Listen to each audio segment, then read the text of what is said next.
ఓం శ్రీరామచంద్ర పరబ్రహ్మణే నమః.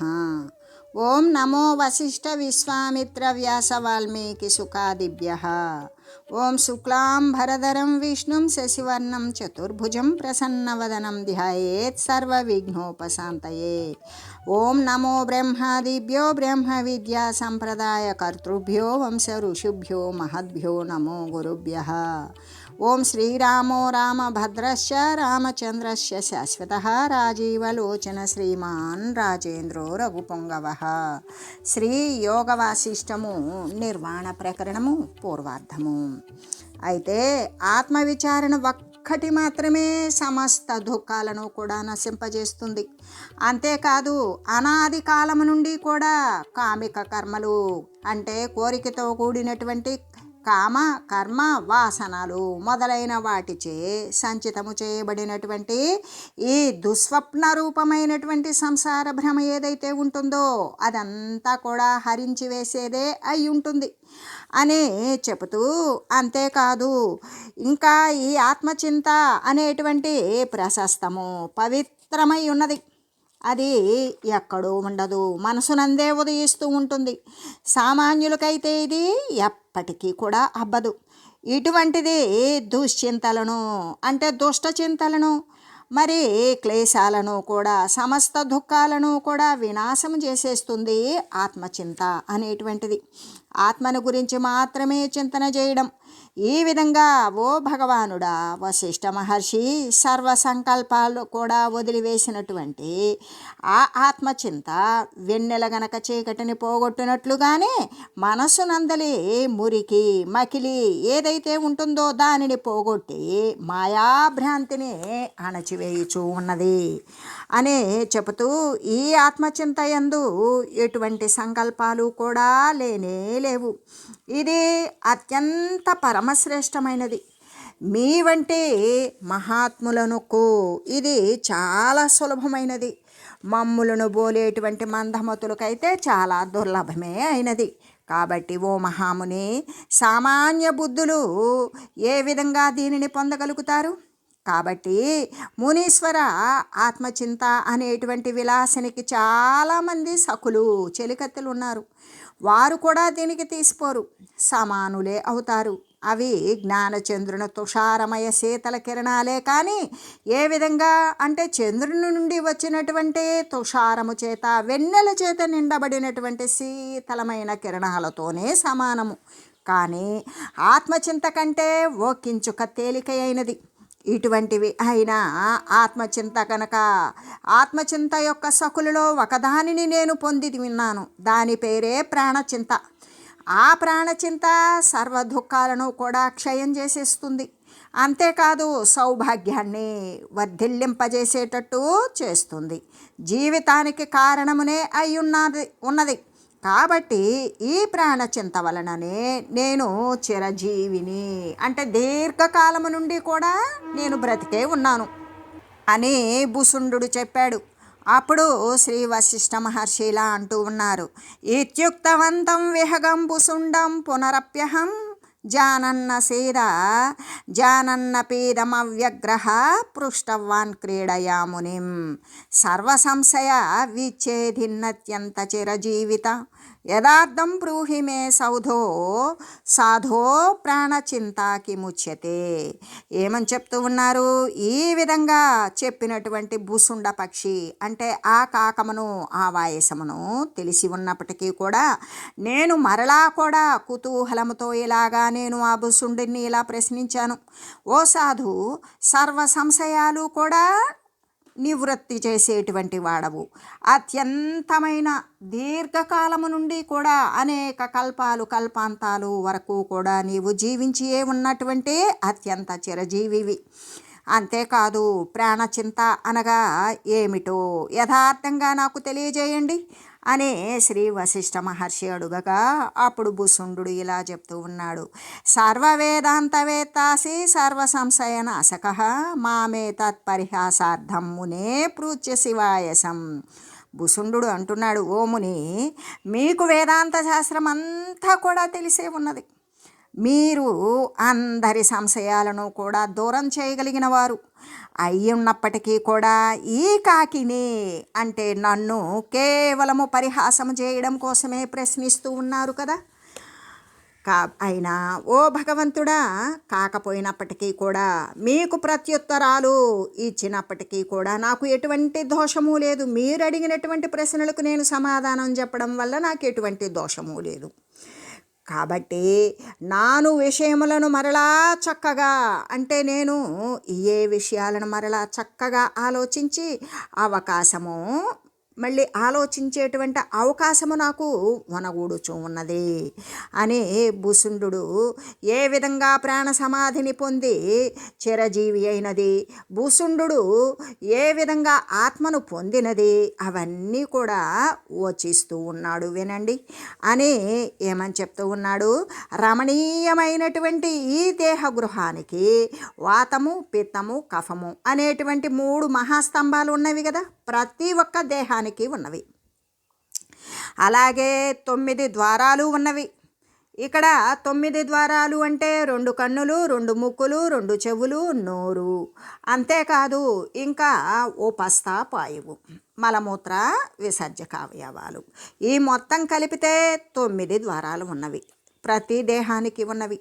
అహంకారము అనేటువంటి గృహస్వామి అంటే ఈ అహంకారము నేను అనేటువంటి ఏ స్వామిత్వం అయితే ఉన్నదో అది పురియష్టకము. పురియష్టకము అంటే లింగదేహమనే కదా, తెలుసు కదా. ఆ విధంగా పురియష్టకము అనేటువంటి భార్యతో కూడుకొని పంచతన్మాత్రలు అంటే శబ్దస్పర్శ రూపరస గంధాదులు మొదలైనటువంటి స్వజనాలను కూడా కూడుకొని దీని యొక్క బాగోగులను చూస్తూ ఉన్నాడు గృహస్వామి. ఎవరు? అహంకారము. దీనిని ఈ విధంగా చూస్తూ చూడు. అంతేకాదు ఈ శరీర గృహము అనేటువంటిది మీ యొక్క మనోనేత్రాలకు ప్రత్యక్షంగా కనపడుతూ ఉన్నది. అంటే చక్కిలమల బోలు చెవులే దీనిపై మిద్దెలు, కేశములు అనేటువంటి గడ్డి చేత ఇది మరి కప్పబడి ఉంది. అంతేకాదు నేత్రములు అనేటువంటి విశాలమైనటువంటి గవాక్షాలు, పెద్ద పెద్ద కిటికీలు ఉన్నవి ఈ గృహానికి. వదన మండలము అనేటువంటి ప్రధాన ద్వారము అక్కడ ఒప్పారుచు అంటే కనబడుతూ ఉన్నది. ఏంటది? వదనము అంటే ముఖము అనేటువంటిది మొట్టమొదట ప్రధాన ద్వారంగా ఉన్నది, మెయిన్ డోర్.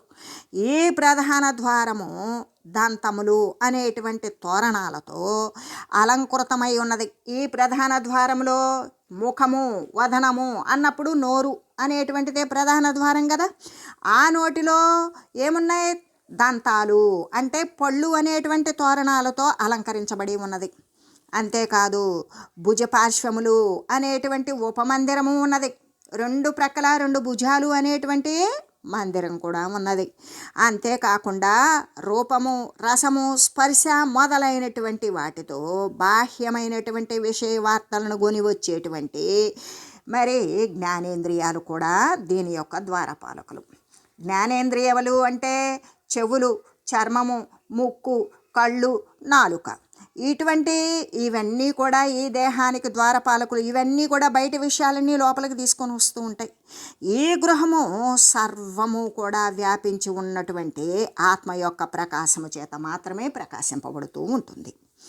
అయితే ఈ గృహ యజమాని ఏ విధంగా జాగ్రత్త అనేటువంటి అవస్థ యందు నేత్రతారక అనేటువంటి అలింద ప్రదేశమున అంటే వరండా యందు, ఇప్పుడు మనం పంచపాళి లేదా వరండా అంటాం కదా, ఆ విధంగానే అక్కడ ఏమున్నది అంటే నేత్రతారక అనేటువంటిది. ఈ నక్షత్రాలు, నేత్రాలు అనేటువంటి నక్షత్రాలు వరండా యందు అంటే ముఖంలో, నోటికి పై భాగంలో కనబడుతూ ఉన్నవి. అంతేకాదు ఈ గృహము ఏ విధంగా ఉన్నది అంటే రక్తముతో, మాంసముతో, మరి అస్థిరూపకమైనటువంటి జలముతో, మృత్తిక, గోమయాలతో కూడా అలకబడుచూ ఉన్నది. అంటే మేధస్సు, మజ్జ, మరి రక్తము, మాంసము, చర్మము, ఎముకలు, ఇటువంటిది మరి అన్నింటితో కూడా కేశాలతో కూడా అలకబడి ఉన్నది. కాబట్టి అస్థులు అంటే ఎముకలు అనేటువంటి కాష్టాల వలనను, నరాలు అనేటువంటి తాళ్ళ వలనను ఈ గృహము మరి సుదృఢ భావమున అంటే గట్టిగా బంధించబడి సంబద్ధమై కనబడుతూ ఉన్నది. కాబట్టి ఓ ముని నాయక, ఈ దేహ గృహ మధ్య భాగమునందు ఇడా పింగళలు అనేటువంటి కోమలమైన సూక్ష్మమైన నాడులు అప్రకాశిత భాసమున వెలయుచూ ఉన్నవి. ఎవ్వరికీ ఇవి కంటికి కనబడవు. కానీ కంటికి కనబడవు కదా అని లేవనుకుంటామా? లేదు. ఎడమ ప్రక్క నుండి ఇడానాడి, కుడి పక్క నుండి పింగళనాడి అని ఈ నాసికారంధ్రాలలో ప్రాణస్పందము అనేటువంటిది సూక్ష్మ రూపంలో ఉన్నది. అయితే వీటి మధ్య పద్మత్రయాన్ని పోలు 3 పద్మాలు కలిసి ఉన్నట్లుగానే అస్థిమాంసమయమును అంటే ఎముకలతో కూడుకొని నిండుకొని కోమలమైనటువంటి హృదయము అనే పద్మము ఉన్నది ఈ పైన. దీని నామాలు ఏ విధంగా ఊర్ధ్వ అధోభాగాల పరివ్యాప్తమై ఉన్నది. ఆ త్రికూట స్థానము నుండి ఆ పై భాగము శిరోభాగానికి, అధో భాగము అక్కడి నుండి కూడా విశుద్ధము నుండి ఆధారం వరకు కూడా అది వ్యాప్తి చెంది ఉన్నది.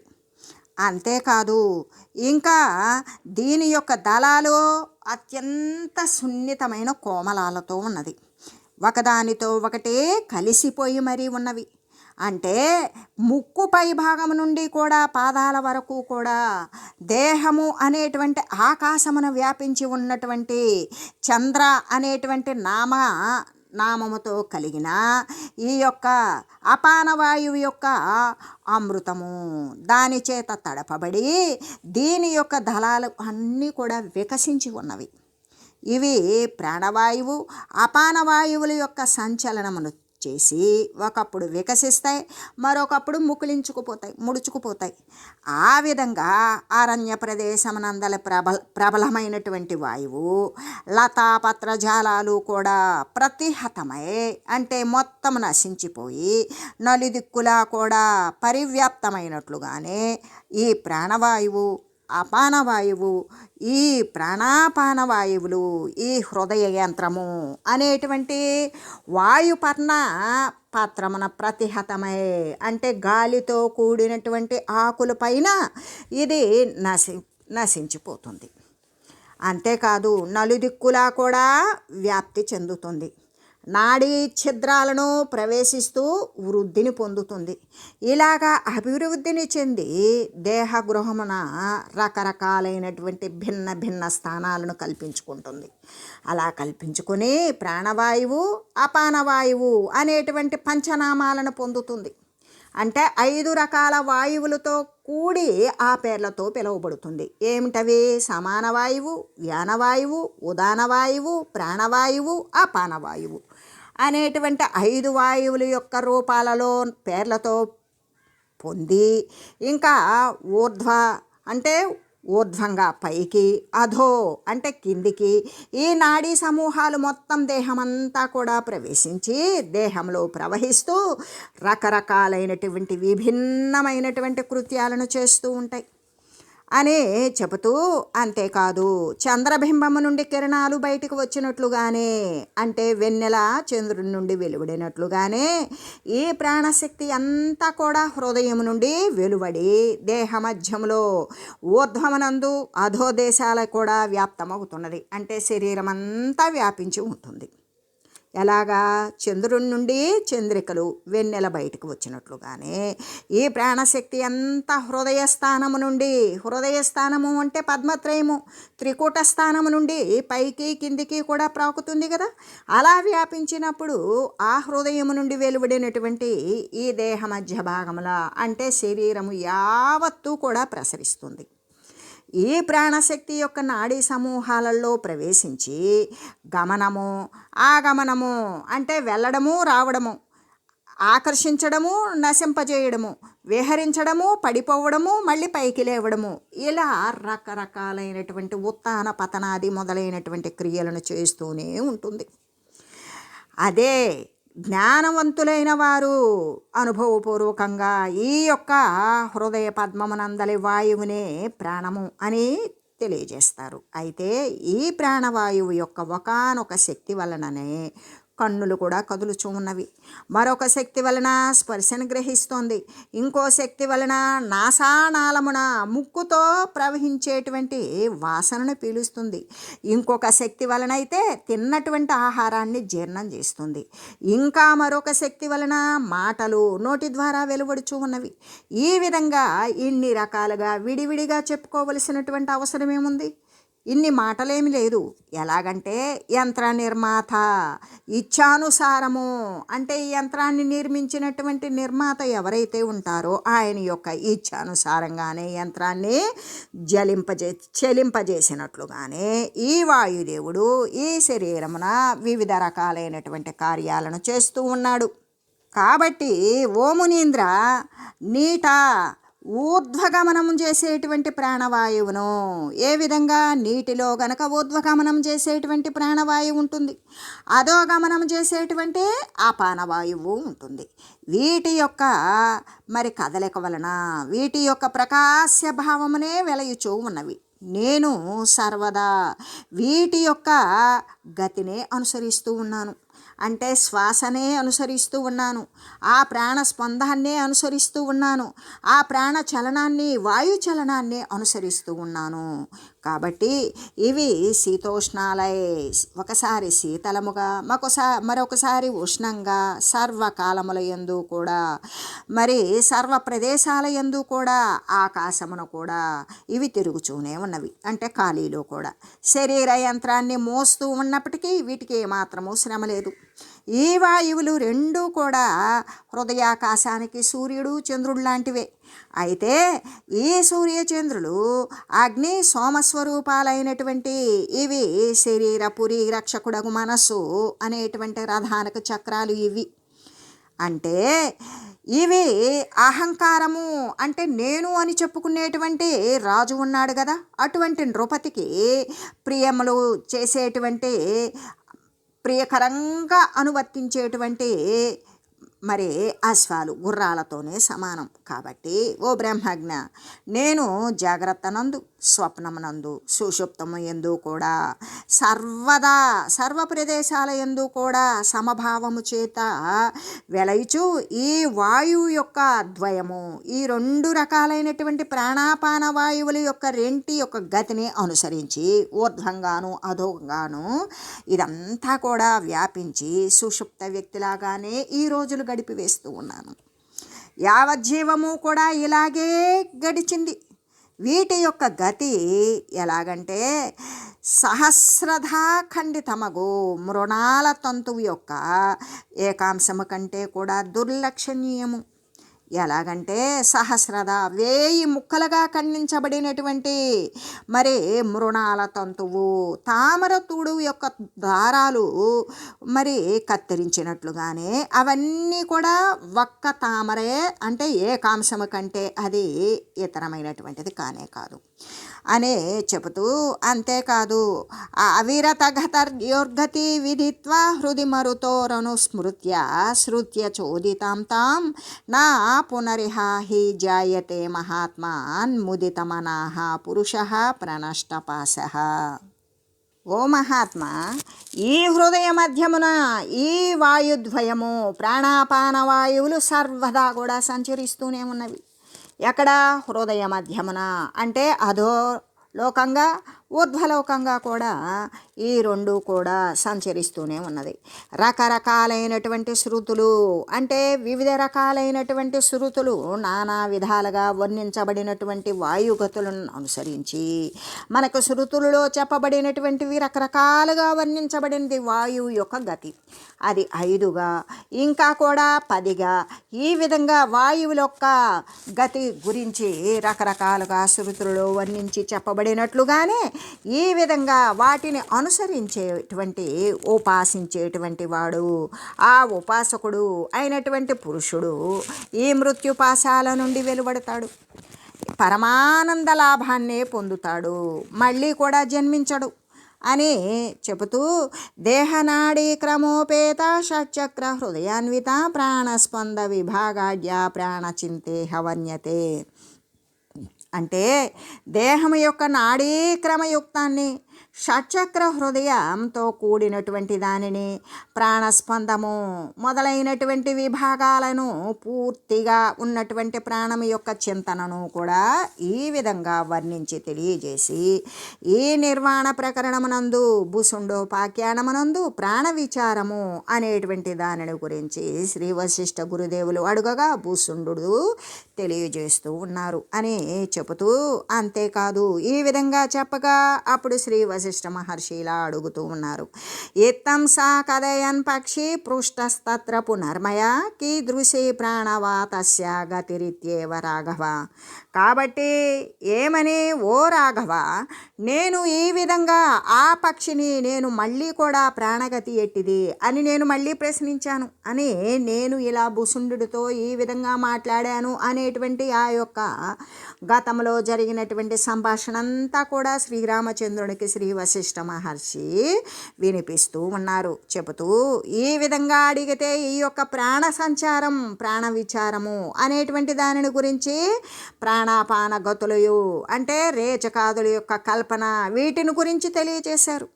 అయినా కూడా ఓ రాఘవ, నేను ఈ విధంగా చెప్పినటువంటి ఆ యొక్క పక్షీంద్రుడు అంటే ఆ వాయసము చెప్పినటువంటి దానిని, ఆ కాకము చెప్పినటువంటి విషయాన్ని మరలా కూడా ప్రాణవాయువు గతి ఎట్లా ఉంటుంది అని నేను మళ్ళీ ప్రశ్నించాను. అప్పుడు భూసుండు ఇలా చెప్తూ ఉన్నాడు. జానన్నపి మునే సర్వం కిం మాం పృచ్ఛసి లీలయా యదా పృష్టం మహం వచ్మి శృణు తత్రాపి మధ్వచః. ఓ ముని, అంతా తెలిసి ఉండి కూడా మరలా నన్నిట్లా విలాసార్థము మరి పరిహాసార్థం కొరకు ప్రశ్నించుచున్నావేమి? అయినను సరే, అడిగిన దానికి చెప్పుచూ ఉన్నాను వినండి అని చెబుతూ, ప్రాణోయమని సంబ్రహ్మంద స్పంద శక్తి సదాగతి సబాహ్యాభ్యంతరే దేహే ప్రాణోయము పరిస్థిత.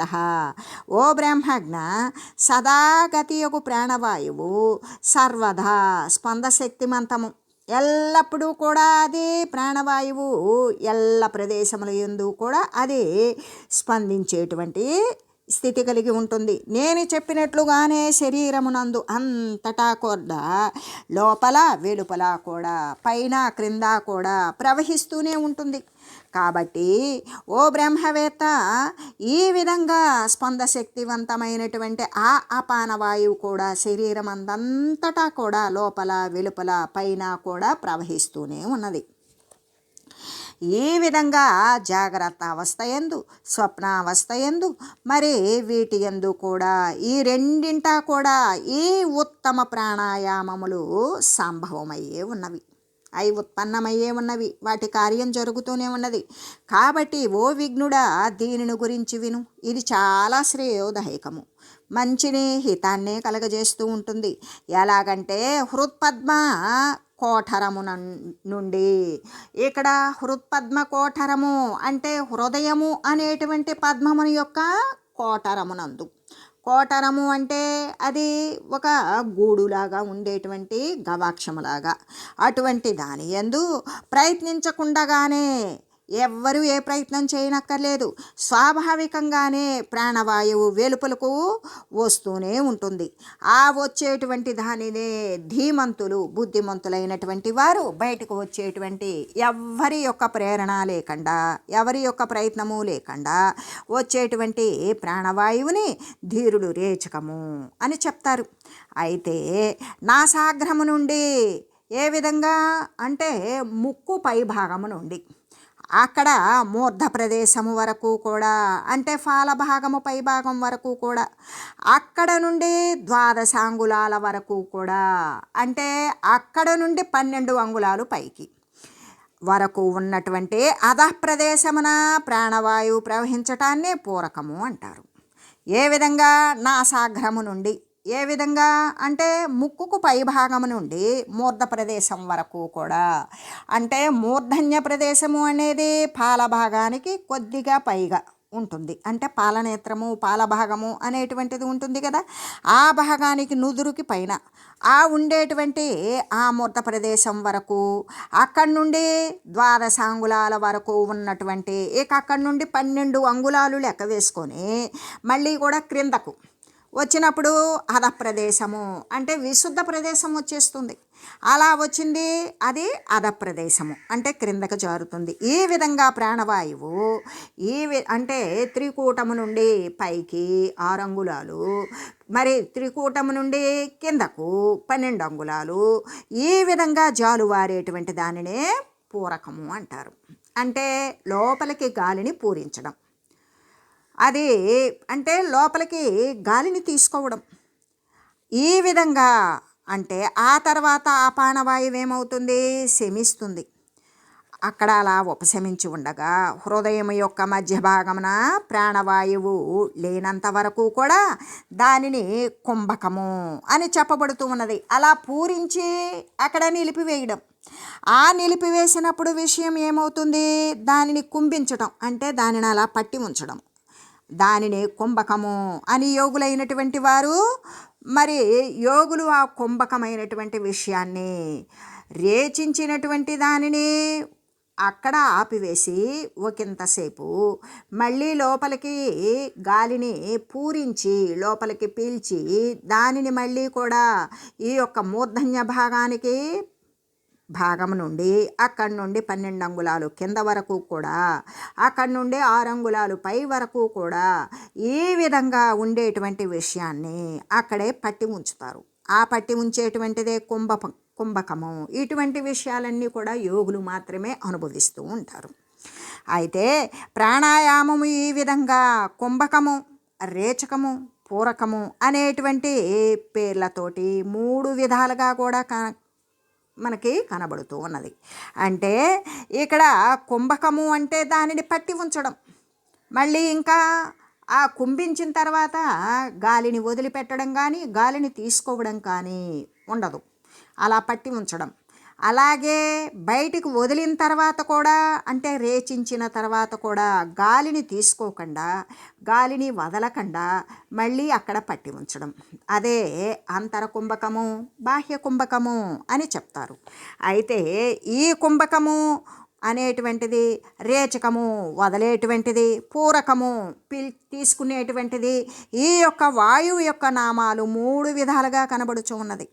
అంటే అపానద్వారము నుండి కూడా ఏ విధంగా, అపానద్వారము అంటే ఆధారము అయినటువంటి ప్రదేశం, ఆధారము నుండి కూడా ఏ విధంగా మరి నాసికాగ్రం వరకు, ఆధార స్థానము నుండి కూడా వాయువును నాసికాగ్రము అంటే భ్రుకుటి స్థానం వరకు కూడా ఉన్నటువంటి ఏదైతే ఒక్కొక్క దానికి 12 అంటే 12 అంగుళ ప్రదేశమునందు నిర్యత్నముగా ఎటువంటి ప్రయత్నము లేకుండానే ఈ యొక్క ప్రాణాయామం జరుగుతూనే ఉన్నది.